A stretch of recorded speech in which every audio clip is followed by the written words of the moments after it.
بیچاری کئی روز سے دم توڑ رہی ہے، ڈر ہے خبر بد نہ میرے منہ سے نکل جائے۔ تقدیر تو مبرم نظر آتی ہے ولیکن پیران کلیسا کی دعا ہے کہ یہ ٹل جائے۔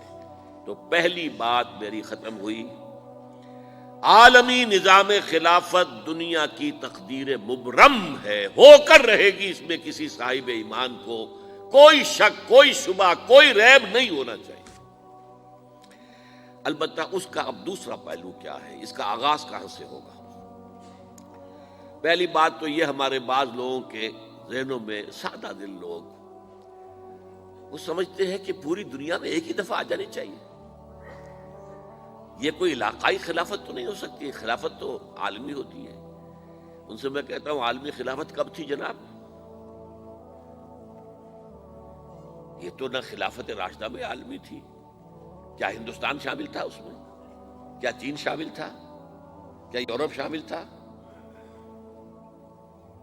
اور پھر جو خلافت کے نام سے جو ملوکیت چلی ہے، وہ بھی صرف آپ دور بنو امیہ میں کہہ سکتے ہیں کہ وہ پورا عالم اسلام کم سے کم اس کے تحت تھا۔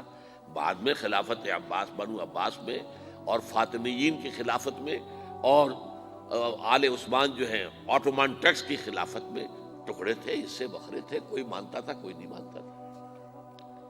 اور سب سے بڑی بات یہ، اگر ایک دم پوری دنیا پر خلافت قائم ہو سکتی تو حضور کے دست مبارک سے ہوتی، لیکن نہیں ہوئی۔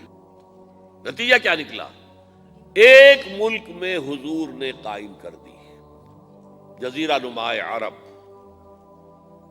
یہاں خلافت قائم ہو گئی، حضور خلیفہ ہے۔ اس کے بعد آپ کے خلفائے راشدین نے پھر اس کو وسعت دی، شرقاً غرباً شمالاً۔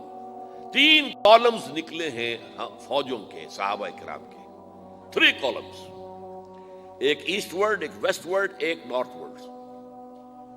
ایک عراق کو فتح کرتے ہوئے ایران میں پہنچ گیا، خراسان تک چلا گیا۔ ایک شام کو فتح کرتے ہوئے اور پھر سینائی پیننسولا سے ہو کر افریقہ میں داخل ہوا اور اٹلانٹک تک پہنچ گیا۔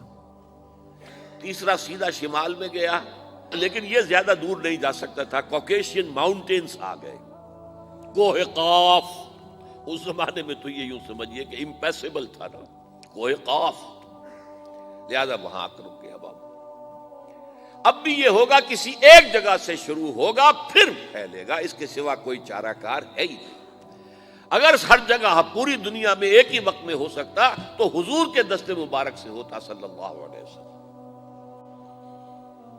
اب وہ نقطہ کون سا ہوگا، نقطہ آغاز کون سا ہوگا؟ اس میں پہلی بات تو میں نے کہا، جو شک کرے گا اس کا پھر ایمان مشکوک ہے۔ ہوگا، لازماً ہوگا، گلوبل ہوگا، پوری دنیا میں ہوگا۔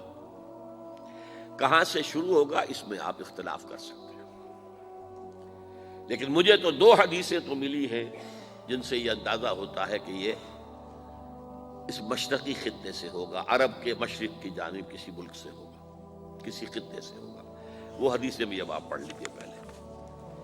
پھر میں کہہ رہا ہوں، یہ خزانہ ہے جو ہم نے آپ کی خدمت میں پیش کیا ہے، کاش کہ آپ اس کی قدر کر سکیں، یہ حدیثیں آپ کو ازبر ہو جائیں، یاد ہو جائیں، لوح قلب پر نقش ہو جائیں۔ ہندوستان اور خراسان یعنی موجودہ افغانستان کا ذکر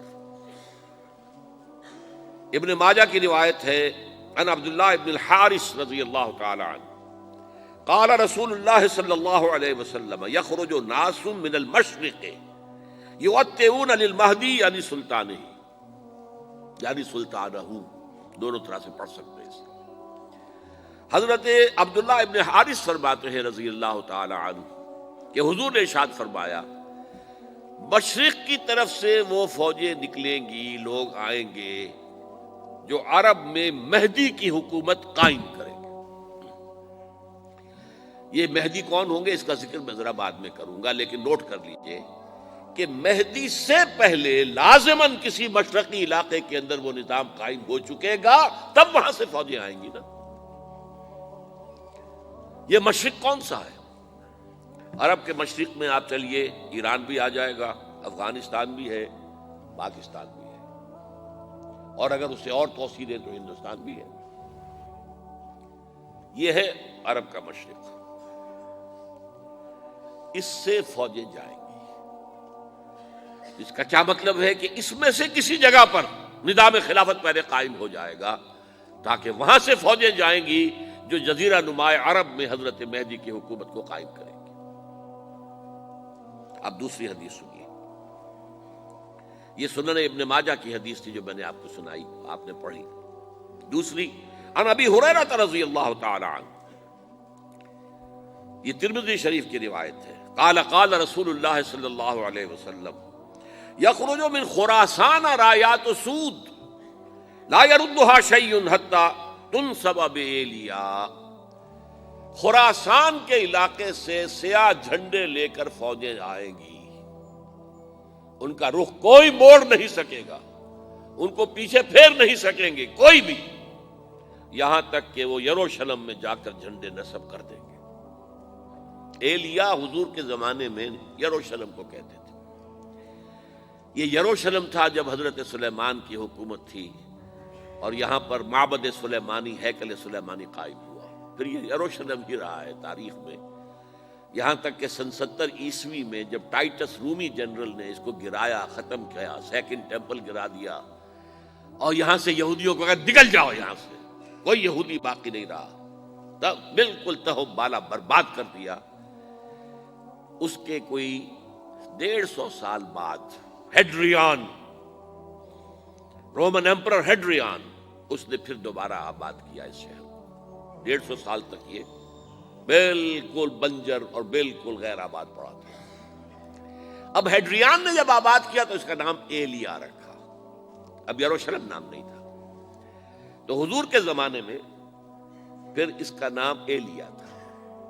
اور اب اس سے کیا معلوم ہو رہا ہے کہ یہ یروشلم مسلمانوں کے قبضے سے اس وقت نکلا ہوا ہوگا، ایک دفعہ پہلے نکلا تھا، سن 1099 عیسوی میں مسلمانوں کے ہاتھ سے نکلا، کروسیڈرز عیسائیوں نے آ کر اس کو قبضے میں کیا، لاکھوں مسلمانوں کو مارا، قتل کیا۔ اس کو 1187 عیسوی میں واپس لیا ہے، کس نے لیا ہے؟ صلاح الدین ایوبی کرد۔ عرب کھوکھلے ہو چکے تھے، عربوں نے کھویا، واپس نہیں لے سکے، بہت حکومت کر چکے تھے، 400-500 برس کی حکومت کر کے، اور ان کے عیش اور ان کے آرام، اب ان میں جان نہیں تھی کہ وہ واپس لے سکے۔ واپس لینے والا گرم کرد خون تھا، صلاح الدین ایوبی۔ تو گویا کہ اب آپ سمجھئے کہ 88 برس تک عیسائیوں کا قبضہ رہا یروشلم پر۔ اب 1967 میں یہودیوں نے قبضہ کیا ہے، اور اب 38 برس تو ہو گئے، 88 نہیں تو 38 برس تو ہو گئے ہیں، لیکن وہ دور آئے گا کہ اب پھر لیں گے، لینے والے عرب بھی نہیں ہوں گے، خراسان کے علاقے سے فوجیں آئیں گی۔ یہ خراسان کیا تھا؟ ایلیا تو میں نے آپ کو بتا دیا، یروشلم کا نام ہے۔ خراسان اس زمانے میں ایک بہت بڑے ملک کو کہتے تھے، کچھ حصہ پاکستان کا بھی اس میں شامل ہے، کچھ حصہ ایران کا بھی ہے، ایران کے اس حصے کو اب بھی خراسان کہتے ہیں، وہ ایک صوبہ ہے، خراسان ایک صوبہ ہے ایران کا چھوٹا سا۔ پاکستان میں خاص طور پر یہ جو علاقہ مالا کنڈ ایجنسی کہلاتی ہے، اس سے اوپر جتنا علاقہ ہے، اور یہ جو واخان کی ایک پٹی آتی ہے اوپر، واخان افغانستان کی ایک پٹی سی دم سی چلی آتی ہے جو جا کر چائنا کی سرحد سے مل جاتی ہے، یہاں سے لے کے یہاں تک یہ جو مالا کنڈ کا وہ درہ ہے اور پہاڑ ہے، یہ بھی خراسان کا حصہ ہے۔ باقی تقریباً 2/3 آف افغانستان ساؤدرن حصہ نہیں ہے خراسان کا حصہ، یہ سیستان کہلاتا تھا، یہ خراسان نہیں ہے، لیکن یہ کہ اوپر کا 2/3 آف افغانستان، اور اس کے ساتھ یہ جو عرب، جو اب یہ ترک ممالک آزاد ہوئے ہیں سوویت یونین کی ڈسولوشن کے ساتھ، یہ سارا علاقہ کہلاتا ہے خراسان بزرگ، دی گریٹ خراسان۔